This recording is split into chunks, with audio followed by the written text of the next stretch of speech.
he accidentally falls into a tank of nuclear waste. But what he doesn't know is that disaster's about to change his life forever. Right after getting in his car to go home and change, his whole body suddenly starts shaking like crazy. A second later, he coughs up a puddle of thick black sludge. At first, he thinks it's no big deal, but when he finally makes it home, he can't stop throwing up in the toilet. Everything coming out is that same nuclear waste he swallowed. Then a bone-deep chill spreads through his body. Even wrapped in blankets, he's still freezing. What he doesn't know, his body's already starting to mutate. But weirdly enough, when he wakes up the next morning, he's totally fine again. In fact, he feels stronger than ever. Feeling great, he heads to his construction job like nothing happened. But then a gang shootout breaks out. A stray bullet hits him and sends him flying out the 18th floor window.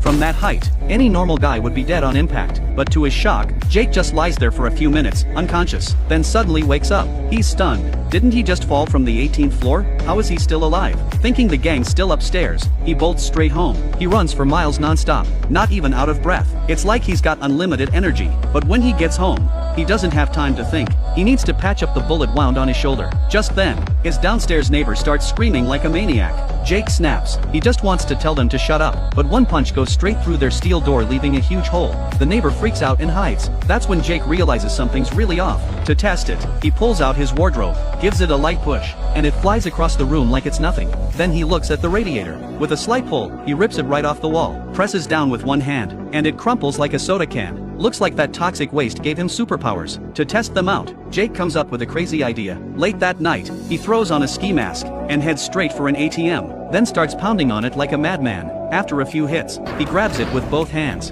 and rips the few hundred-pound ATM straight out of the wall, then hauls the whole thing home like it's nothing. Now swimming in cash, he hits the store and loads up on his favorite ice cream. He stuffs his fridge full to the top, then goes to change his bandage. But to his surprise, the gunshot wound's already gone. His muscles even look tighter, stronger. He feels like he could punch a cow to death. While he's still processing everything, a scream suddenly comes from next door. Jake steps out to take a look. He sees a group of thugs harassing the woman downstairs. Jake used to be the quiet, timid type, too scared to get involved, so he pretends not to notice, lights a cigarette, and tries to keep calm. But the gang leader notices him, slaps him across the face, and tells him to beat it, then drags the woman inside, planning to do something terrible. But before they can, someone crashes through the window. It's Jake, the guy who just got slapped. Only this time, he's not holding back. The fat thug swings a punch, but to Jake, it feels like nothing. The next second, he lifts the 300-pound man clean off the ground.